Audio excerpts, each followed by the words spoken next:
hisab, menghadapi perhitungan dari Allah nanti, nampaknya masih sangat berat. Maka kemurahan bagi orang-orang yang taat kepada Allah dan Rasulullah itu, bahwa harapan besar syafaat Rasulullah SAW itu yang akan menolong pada kita, insya Allah. Jamaah rahmatullah. Jadi beberapa waktu yang lalu saya di WA dihubungi oleh Ustadz Haji Taufik Wahid Hidayat, ya, atau kita sebut Ustadz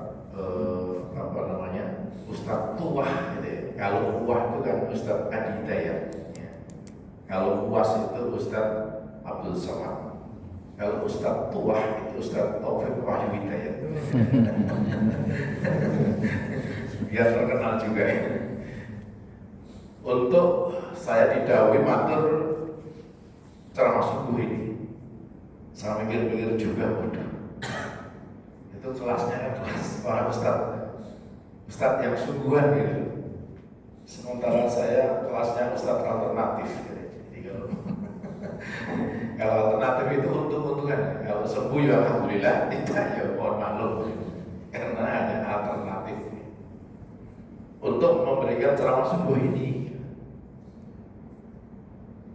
Nah, ya akhirnya saya insya Allah, karena saya pribadi ini memang ada ikatan dengan Al-Faruq, Al-Amin, mungkin ya agak-agak ada ikatan dengan Al-Ikhlas, karena sejarah dan nasab. Al-Amin jelas, kami pernah hidup 4 tahun di Al-Amin sana.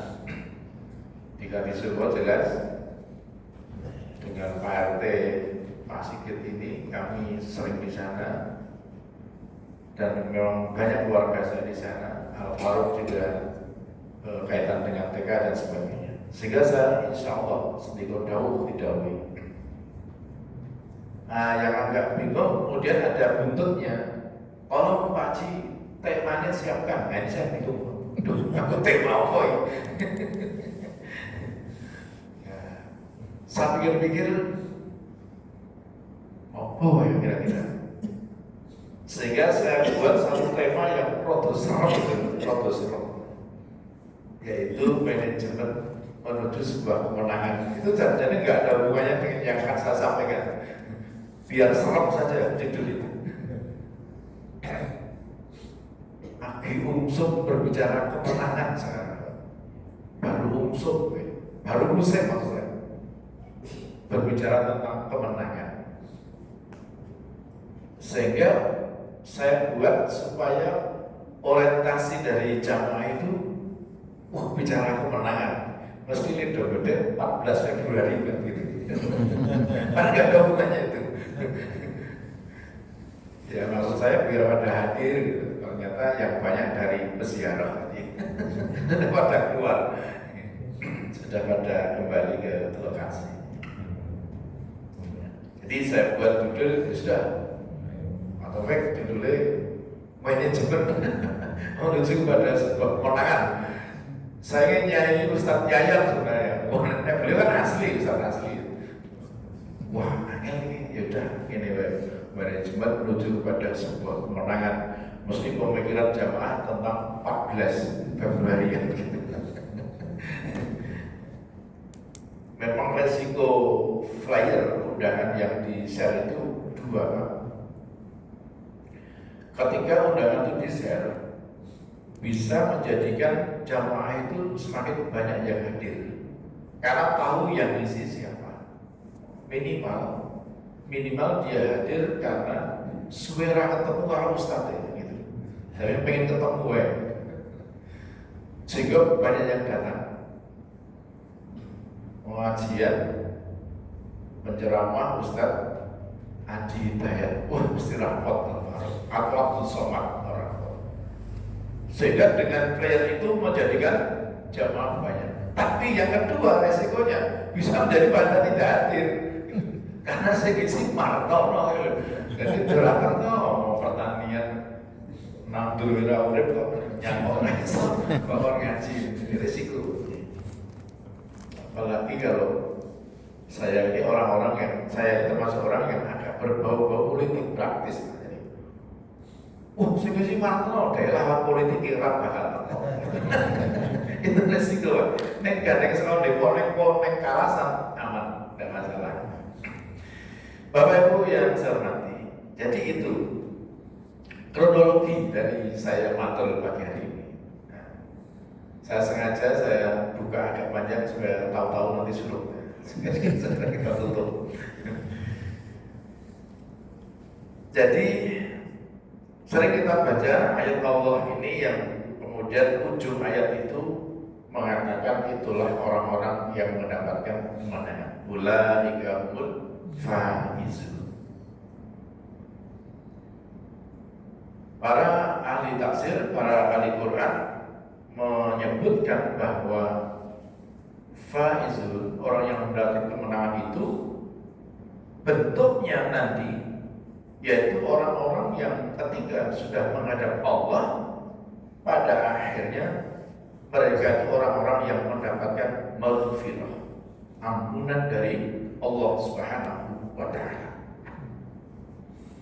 Goalnya orang-orang beriman, goalnya orang-orang Islam, orang-orang yang sekarang taat kepada Allah dan Rasulullah itu harapan besarnya ketika nantinya sudah menghadap Allah akhirnya mendapatkan ampunan dari Allah Subhanahu wa Ta'ala. Apa artinya mereka yang di dunia ini sukses meraih keinginannya di urusan dunianya, mungkin sampai pentok pendidikan, semua sudah tercapai yang menjadi target-targetnya. Hartanya sangat cukup, bahkan mungkin melimpah. Tapi apa artinya ketika menghadap Allah mereka mempunyai dosa, apalagi dosa yang tidak diampuni oleh Allah Subhanahu wa Ta'ala? Gak ada artinya semua. Target ini adalah mendapatkan maghfirah, ampunan dari Allah. Bahasa mudah kita, bahasa kelas-kelas kita, masyarakat, bahwa surga itu hanya boleh ditempati orang-orang yang sudah tidak punya dosa. Surga itu yang boleh masuk hanyalah orang-orang yang tidak punya dosa. Berarti mereka yang sudah diampuni oleh Allah Subhanahu wa Ta'ala. Maka sangat menyesal dan sangat pasti menyesal orang yang mati dalam keadaan tidak diampuni oleh Allah. Siapa mereka? La yaghfiru ayusraka bihi al-ayat.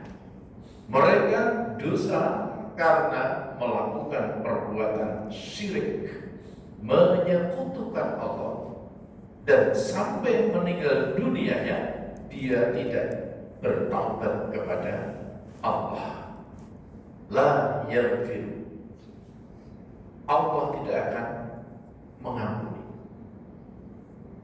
Maka wanti-wanti betul dosa itu adalah kaitannya dengan menyekutukan Allah. Bahkan bahkan dari kecil pun pendidikan yang diberikan Luqman Al-Hakim salah satunya adalah ya bunayya la tusyrik billah. Dari kecil yang ditanamkan, wahai anakku, jangan engkau menyekutukan Allah. Kalau sampai mati manusia masih dalam keadaan menyekutukan Allah, la yaghfiru aysyraka bihi, Allah tidak akan mengampuni. Kalau tidak diampuni Allah, berarti manusia itu masih membawa dosa. Kalau masih membawa dosa, berarti belum atau bahkan tidak bisa masuk surga. Itulah kehati-hatian kita, Bapak sekalian. Nah, jamaah Allah.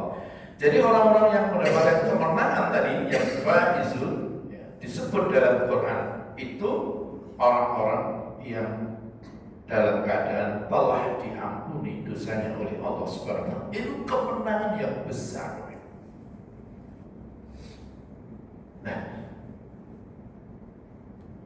maka Allah Subhanahu wa taala juga dalam firman-Nya, "Faman zuhziha 'anil nari wa udkhila al-jannata faqad faz. Wa mal hayatud dunya illa mata'ul." Barang siapa terbebas dari neraka nanti setelah proses kehidupan meninggal dunia, di hari kebangkitan, dihisab, pada akhirnya dia masuk surga, artinya bebas dari neraka, bahkan masuk surga, faqad faz, maka dikatakan Allah, sungguh orang itu mendapatkan kemenangan yang besar. Kalau ada orang kok bebas dari neraka dan bahkan dia masuk surga karena bebas dari neraka, masuk surga, faqad faz, sungguh orang yang demikian itu termasuk orang-orang yang mendapatkan sebuah kemenangan, keberuntungan yang besar. Jamaah salat subuh yang saya hormati dan jamaah sekalian di mana saja berada, mohon maaf, mungkin nanti ini bisa dilihat di mana-mana yang mungkin tidak jamaah subuh di sini, yang saya hormati, saya muliakan. Kenapa orang yang lepas atau bebas dari neraka masuk surga itu sungguh dia termasuk orang yang mendapatkan kemenangan yang besar, keberuntungan yang besar. Umal hayat dunya illa mata'ul ghurur. Sebab di dunia itu merupakan sebuah kehidupan yang penuh dengan tipu daya. Dunia itu kehidupan yang penuh dengan tipu daya, yang godaannya luar biasa, godaannya sangat besar, yang tidak peduli siapapun akan menghadapi godaan itu, tinggal kuat tidak keimanan kita, maka banyak yang jatuh, banyak yang terpeleset, banyak yang keblasok pada zaman, banyak yang jatuh. Kalau ada orang selamat dari neraka masuk surga, berarti dia hebat betul di dunia, bisa menghadapi sebuah kehidupan yang penuh tipu daya ini dengan baik, bisa lolos dari tipu daya dunia. Yang tipu daya dunia ini tidak mengenal itu siapapun. Bapak, saya ini ustaz, santai saja, urusan dunia itu kecil lah, bisa saya atasi. Oh, ini orang sombong tenan, orang sombong betul. Hanya merasa dia sering menjadi imam masjid, mungkin suaranya bagus, merdu, dia pintar membaca kitab, dia pintar membaca hadis, sekolahnya memang di bidang agama, sehingga merasa kecil, dunia gampang mengatasi.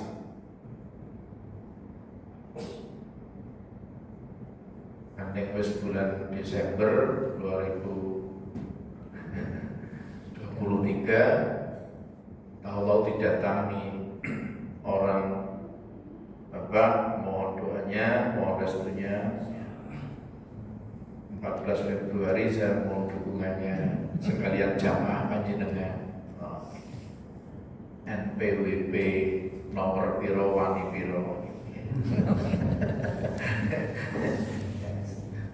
Aman.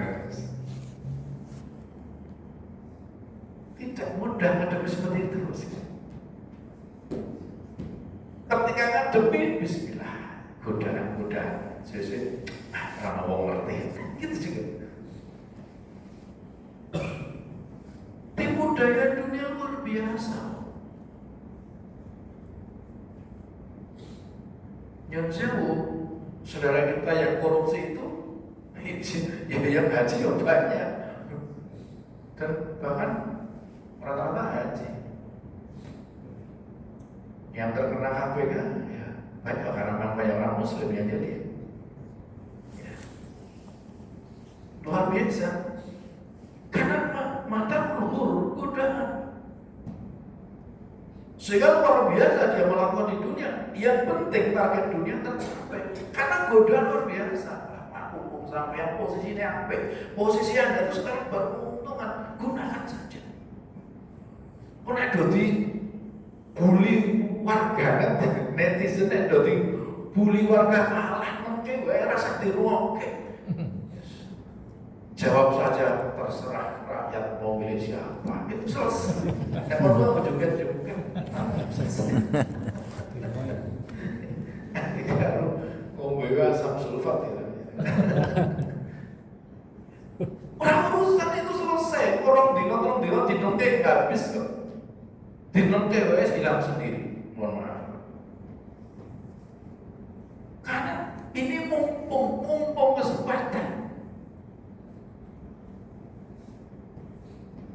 Saya ini imam besar, saya ini tukang ngaji, saya ini orang banyak jamaah. Tapi yo, rasa ini kapan meneh? Rasanya begitu. Yang terjadi Bapak seperti itu. Maka fakut sungguh Anda itu orang yang hebat, bahasa kita ya. Juara Anda itu. Atasnya manusia urip ning donya dihadapi dengan tipu daya yang luar biasa, goda yang sangat besar, tapi Anda lolos dari itu, bahkan masuk surga.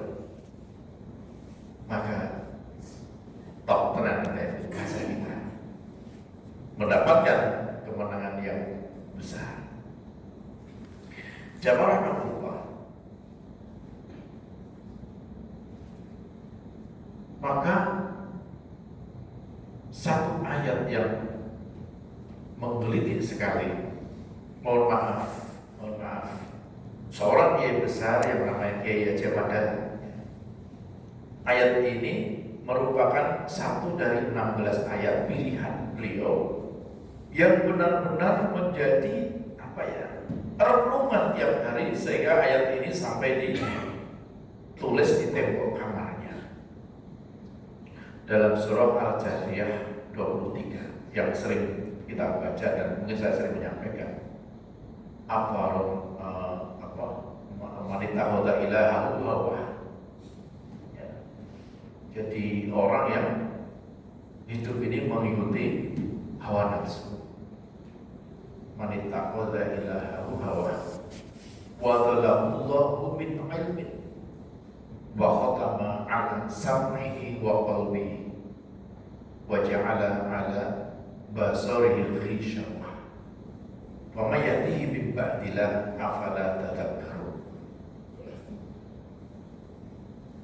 Ketahuilah Muhammad, orang atau manusia yang menjadikan hawa nafsunya itu menjadi Tuhannya, ilahu hawa, menjadi ilahnya, menjadi sesembahannya.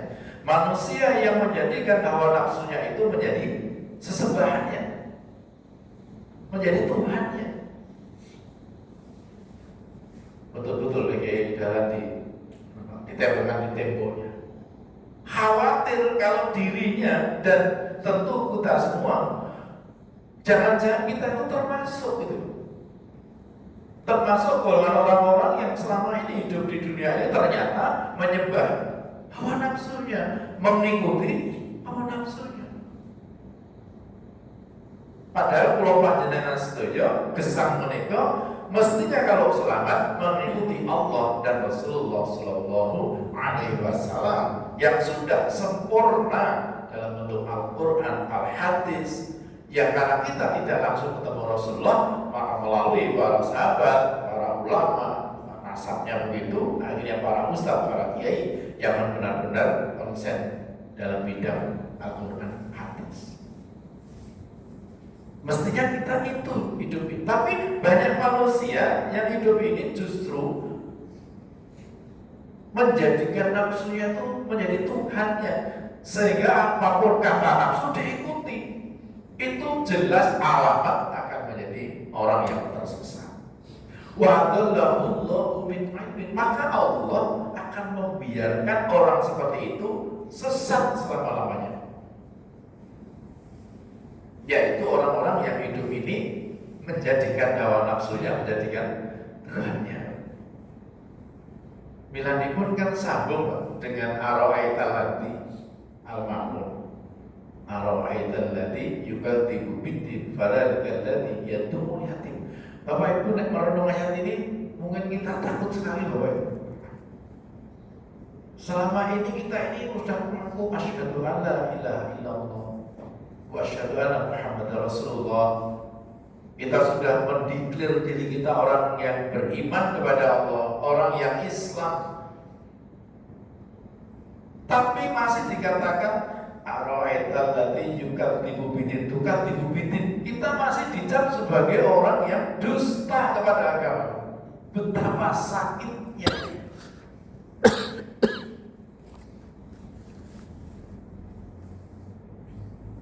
Wis yakin saya ini warga Katisuko misalnya. Wah, wis percaya diri. Tiba-tiba Pak RT-nya kuwi wong endi to? Sakit Pak. Buluran diakoni RT ini. Kan sakit Pak. Ora diakoni kuwi wong endi to? Lho, kalau wargane buktine opo? Nyatanya gue ora tau makan tak ini acara. Udah ada buktinya. Kita sudah mengatakan beriman kepada Allah, sudah mengatakan Islam. Tapi oleh Allah masih dicap sebagai pendusta agama. Ya Allah, saya sudah istighfar tiap hari, sudah bersedekah, sudah sholat di Al-Faruq, kok masih termasuk golongan orang-orang yang mendustakan agama? Ternyata di antaranya fadzalikal ladzi yad'ul yatim. Iya, kamu ngono, niku ana anak yatim meneng wae. Padahal kamu mampu. Malah keporo ajak-ajak koncone rasah wae nengke rasa diurusi. Anak yatim urusane negara ae ngoten selesai. Tidak ada peduli, padahal kita mampu berpeduli. Minimal aja, minimal ayo bareng-bareng. Itu ada anak yatim yang mestinya kita garap, tapi kita diam saja. Mengapa diamnya? Salah satunya karena pelit kita. Eman-eman, berarti dia nafsu yang disembah. Karena mengikuti nafsunya, eman-eman kakak wong. Dewi, aku liburan wajar loh, gue piknik ya. Ibu-ibu bahwa sekarang kan ya ini memang dunianya para, kalau mungkin ada ya, para travel ya. Sekarang yang piknik itu tidak mengenal hari ya. Nah liburan gini kan siswa-siswa ini Jogja termasuk daerah yang menjadi tujuan. Tapi sekarang piknik itu kan dasar wisma piknik gitu. Ibu-ibu PKK RT piknik, RW piknik, jadi kadang-kadang satu orang itu sebulan bisa piknik 5 kali. Kelompok rondo piknik gitu. Jadi ya Allah, ngono ngomongnya udah nanti gitu. Nah piknik kok dulu ya.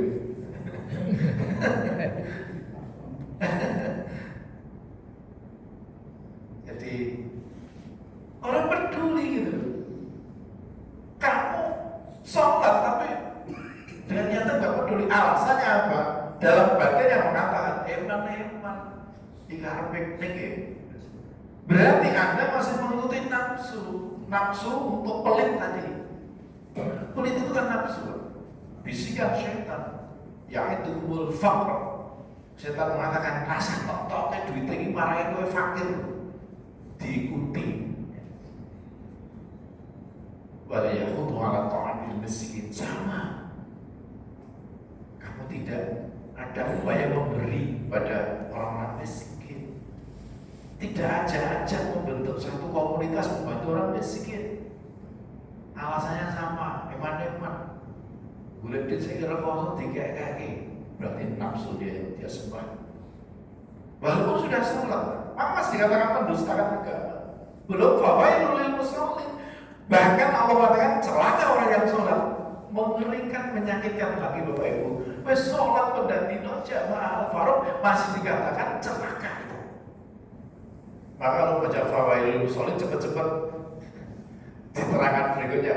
Fawailul lil musallin alladzina hum an sholatim sahun. Nanti deh fawailul lil musallin mati celaka sholatnya. Yaitu orang-orang yang lalai dalam sholatnya. Celaka orang yang sholat, yaitu orang yang sholatnya lalai, sembrono, seperti sholatnya orang-orang munafik. Orang munafik itu qomu li sholati qomu usala. Orang munafik itu kalau sholat usala, dia malas-malasan. Bapak Ibu, kalau ada orang sholat kok malas-malasan, itu salah satu pertanda dia orang munafik. Allah menerangkan begitu. Mengapa? Yura'u nas. Karena orang munafik itu sholatnya hanya dalam rangka ingin yura'u nas, riya, ingin dilihat oleh orang lain. Sehingga kalau sholat orang itu lebong liyo sampai nanti mungkin le sujud disuwek-suwek orang berkusuk perposisi karo antuk-antuk itu kan tangannya delosor sujud kok penak banget loh pas ngantuk pas asar misalnya orang berkusuk ning perposisi turu misalnya tidak munafik. Dia melakukan ibadah hanya karena ingin dilihat oleh orang lain. Sehingga teman kita atau dulu pernah menjabat sebagai kepala bagian haji Depak DIY, Mas Sigit Warsita itu pernah cerita sesama ketemu dengan petugas dari saudara kita dari luar sana, cerita mereka Mas Sigit jalan dia di daerah saya, karena mereka di bagian timur Jawa sana. Kalau orang pulang haji itu, kalau sampai rumah, jadwalnya sampai rumah itu malam, kira-kira sudah setelah jam 10, maka dia milih nginep di hotel dulu. Tidak langsung pulang ke rumah, nginep di hotel sih, mulai esok-esok. Kenapa? Sebab kalau pulang malam, orang masih gelap. Jadi dia harus nginep dulu, kira-kira besok pulang ke rumah, tetangga bisa melihat kalau dia pulang haji. Itu betul Mas, ini bukan hoak seperti itu. Jadi wah ini nggak ada yang boleh seharusnya gelap ya sudah turun tonggo nih, nginep di sampai itu kan. Kedepi esok-esok. Mungkin kita yang tidak terbiasa, apa bisa? Oh sangat bisa. Sangat bisa. Mungkin Bapak Ibu yang sudah tidak di sana menemukan aneh-aneh. Pernah saya ada rombongan satu kloter, kebetulan 2 kelompok dari Semarang dan dari Jogja saya. Yang kebetulan beberapa hal tentang fikihnya berbeda. Jangan kayak tenang. Mereka bersikukuh pokoknya yang diikuti adalah mohon maaf sesepuhnya, kiainya tidak peduli petugas dari depan, sehingga tidak mengakui petugas dari depan, kiainya yang diikuti. Akhirnya rame rebutan kamar, dia pokoknya kulo kudu nang isor kamarnya, kan lantai banyak, sama depan berdebat. Terakhirnya dia gulung temennya ini. Anda tahu gak saya ini siapa? seorang satgas partai tertentu. Satgas saya. Jadi itu ibadah haji loh. Yura'un nas. Kadang kita ini melakukan ibadah kadang-kadang hanya ingin riya, dilihat oleh orang lain. Nah kembali, kita sholat pun bisa dikatakan celaka karena sholat kita lalai, sembrono. Nah, ketika kita sholat sembrono berarti mengikuti nafsu. Sudah hayya sholat, misalnya asar. Kalau sudah kebanjut tertidur kan berat Pak mau bangun asar itu. Wah, pokoknya lagi makler gitu ya. Rasanya padahal ke jam 2 malam. Lagi makler kok tak asar kok ke jam 2 malam kan itu. Itu pas mulai benar benar jamaah aku tak kowe berarti nafsu. Nah, maka banyak orang yang mengikuti nafsunya dalam hidup di dunia ini. Wa adallahullah. Orang yang demikian maka oleh Allah akan dibiarkan tersesat oleh hidupnya. Kalau orang sudah mengikuti nafsunya, maka oleh Allah akan dibiarkan tersesat hidupnya. Dengan cara apa? Wa khatama ala sam'ihi wa qalbihi. Maka oleh Allah orang itu pendengarannya akan ditutup, pendengarannya disupeli, dan juga hatinya sekalian ditutup, dimatikan. Wa ja'ala 'ala basari ghisawah, dan dijadikan diletakkan penutup atas penglihatannya, artinya matanya diberi tutup sehingga tidak bisa melihat. Wa yati min ba'dillah. Kalau Allah sudah menyesatkan orang itu, adakah yang mampu memberi petunjuk? Artinya tidak ada. Afala tadakkarun, wahai manusia, apakah seperti ini tidak kau ambil sebagai pelajaran? Yaitu orang yang hidupnya mengikuti nafsu, tidak mengikuti Allah Rasulullah, oleh Allah akan dibiarkan tersesat. Baik. Pulau panjenengan sebagai orang beriman, mohon daripada Allah, ya Allah, kalau saya ada salah, tolong ingatkan ya Allah. Itu orang yang beriman. Bagaimana rasanya kalau kita salah, Allah membiarkan seperti ibu dan anak kecil kandani angel, dulu ngeroleh menek omane sing dhuwur sisan gitu bagaimana. Tetangga bocah sing kaya munggah tenan. Dilulu lakoni tenan gitu. Apa membiarkan sesat terus piye? Ora apa. Oh, wis iki buat dadi apa? Pengen dadi apa? Dadi menteri, menteri. Padahal rasa apa? Ora usah menteri, ora salah pinter seperti wani. Duwe bolo kayak dadi.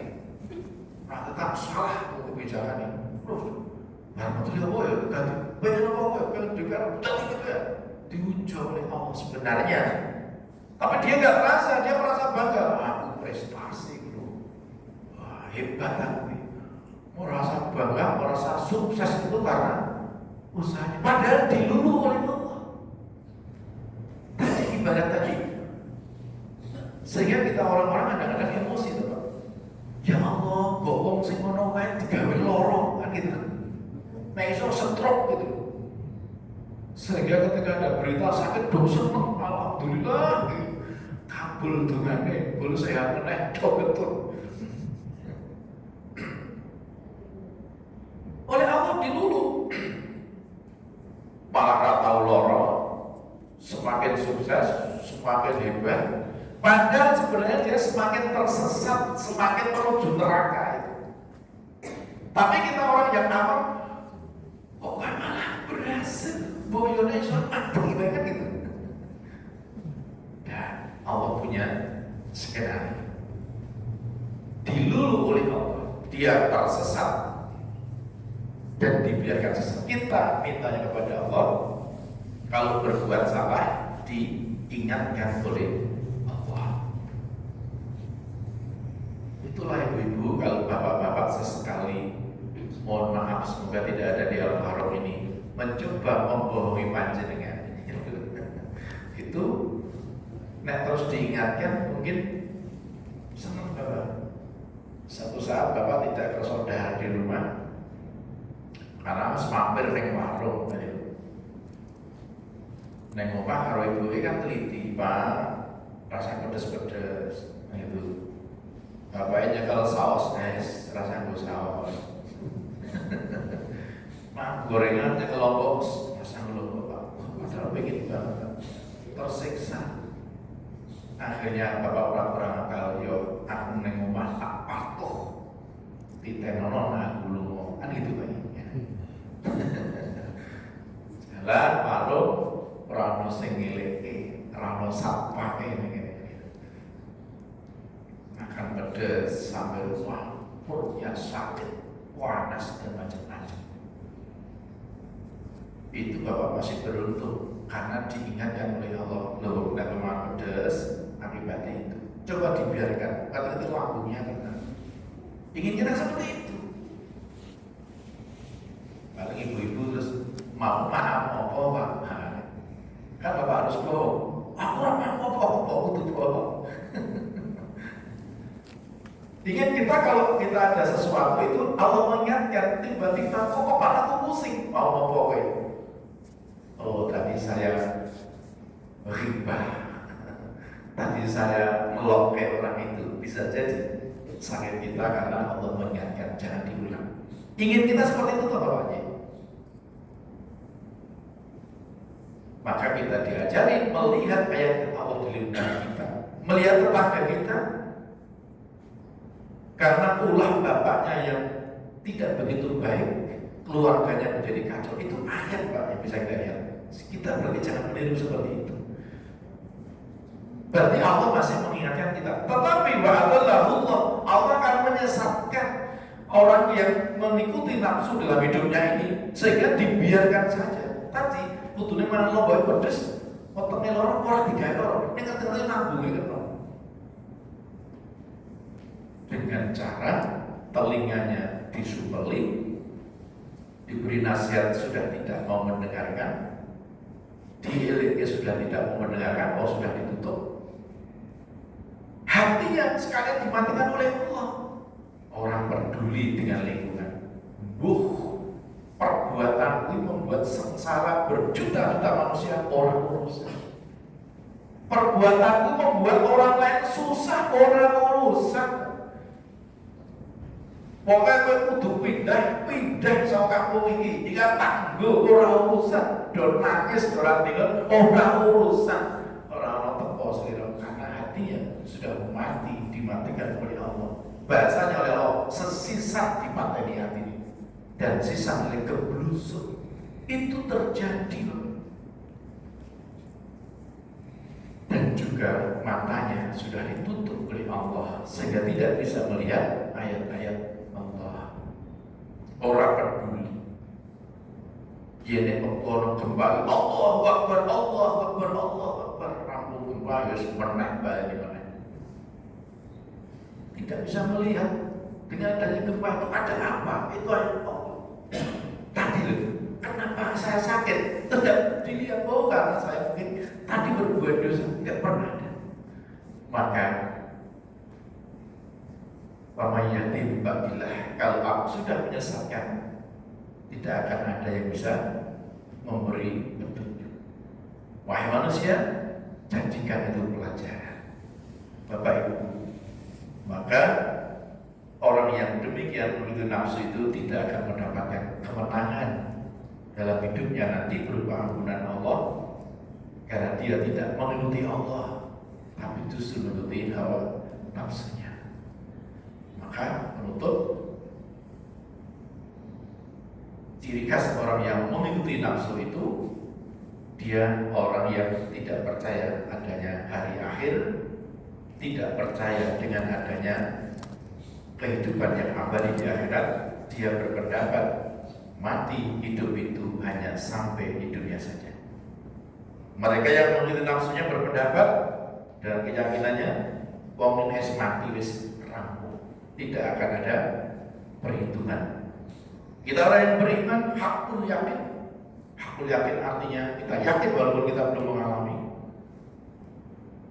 Mati di dunia ini justru menjadi awal kehidupan yang abadi di akhirat. Yang kita bahagia atau sengsara tergantung sekarang kita di dunia. Kalau kita mengikuti Allah dan Rasulullah, insya Allah di kehidupan yang abadi nanti kita akan mendapatkan kemenangan yang besar. Faqad faz, faizun, yaitu menjadi hamba-hamba yang diampuni oleh Allah Subhanahu wa taala dengan dimasukkannya kita ke surganya Allah Subhanahu wa taala. Amin ya rabbal alamin. Maka Bapak Ibu, sedikit apa ya namanya? Just pengajian gitu. Subuh al-Faruq pagi ini tentu perlu ke Ustadz Yayan, Ustadz Usman, Bapak Martono, ya mohon maaf lah, nah cemplak banget begini. Tapi mudah-mudahan bermanfaat saudara kami yang juga mungkin mengikuti di luar masjid ini. Ya terima kasih dan mohon koreksinya kalau ada sesuatu yang salah yang saya sampaikan. Tapi intinya kami mengajak marilah benar-benar semakin sadar kehidupan kita ini adalah hanya sebentar dan kematian yang akan kita alami nanti merupakan titik awal kita menuju kehidupan yang abadi. Sehingga sekarang adanya bekal yang harus kita siapkan. Kalau ada salahnya mohon maaf. Semoga Bapak sekalian kita selalu dalam lindungan Allah Subhanahu wa taala, selalu mendapatkan curahan rahmat dari Allah Subhanahu wa taala. Nasrul minallah wa fathun qarib wa basyiril mu'minin. Wabillahi taufiq wal hidayah. Wassalamualaikum warahmatullahi wabarakatuh. Waalaikumsalam.